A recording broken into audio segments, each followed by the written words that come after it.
Good morning. Good morning. You have 6 registrations. 6. 6 registrations?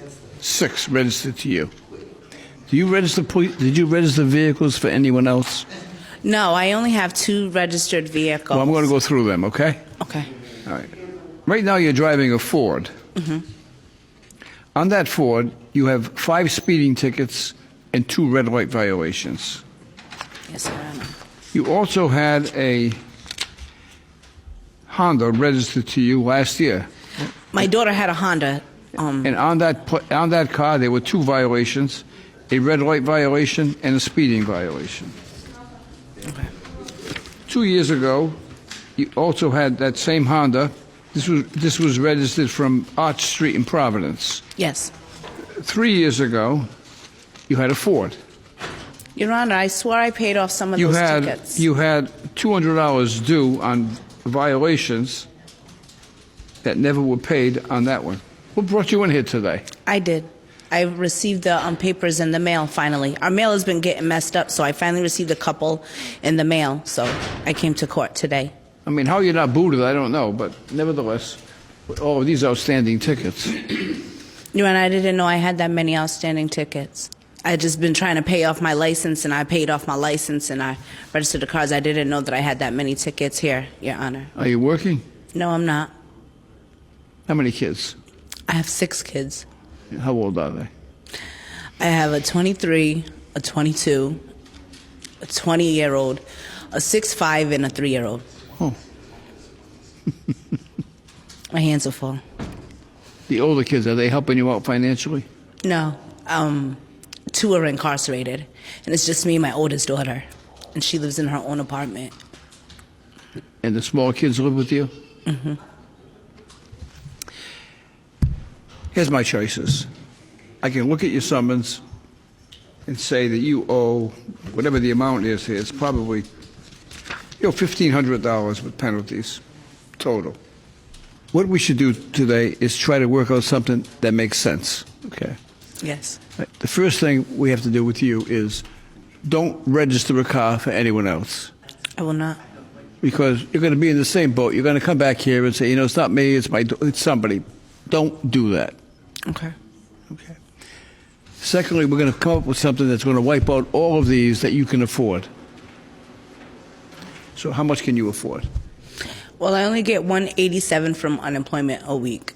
That's all I get. I'm unemployed right now. I'm laid off. I go to school, local 51 at night to be a plumber, and I'm a single parent. So maybe $25 a week I can, because I still have to pay insurance and buy stuff for my house, for my kids, and pay my rent and my electric.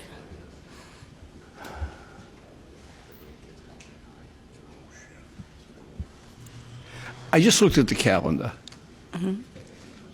Today is my mother's birthday. Is it? Congratulations. And my mom obviously is not still living, but she was the most kind-hearted, generous person in the world. And I just looked at that and it hit me. And I'm getting teary-eyed. I'm saying to myself, what would my mother do? She'd probably give you the money, but I'm not going to do that. She probably would. First, you got to sit down and have something to eat. Then we'll discuss the money. Today, here's what I'm going to do here. I'm going to order you to pay $10 a week. Okay. And I want you to pay it every week. Okay. If you pay $10 a week for 15 weeks without missing, then I will dismiss the balance. Thank you. Because that will do 2 things, okay? It will show responsibility on your part. It will show that you made an effort, okay? Which would make me happy, so that you're going to do that. Yes. And it will also not leave you short any money, so that you won't be able to support your kids. Thank you. Okay, you offer to pay $25 for the whole thing. I'm saying pay $10. Show me that you have responsibility. Yes. Do it for 15 weeks. I'd be happy to dismiss the balance. Thank you, Your Honor, Okay. so much. I appreciate it. And I will. I will. It's another bill on my tab, and it'll get paid. My mom just told me to do that. I can see her telling me. Thank you. Good luck to you. Yeah. You have a good day. As you saw, I was struggling to find an equitable solution to Miss Lee's situation. And then I glanced at my calendar and noticed it was my mother's birthday. Almost instantly, I knew what to do. My mom was helping me as she did throughout my life. My mother was a warm, compassionate, understanding, and giving woman. I remember one day coming home from grade school for lunch, and my mom was making lunch for me, and she was crying. And I said, "Mom, what's the matter?" And she showed me an advertisement. It was a picture from Boys Town in Nebraska. And a young boy was carrying his brother on his back before a priest. And he was answering to the priest and said, "He ain't heavy, Father. He's my brother." And my mother was looking at that picture and thinking of the hardship of those two youngsters in their life. And it broke her down, and she was crying.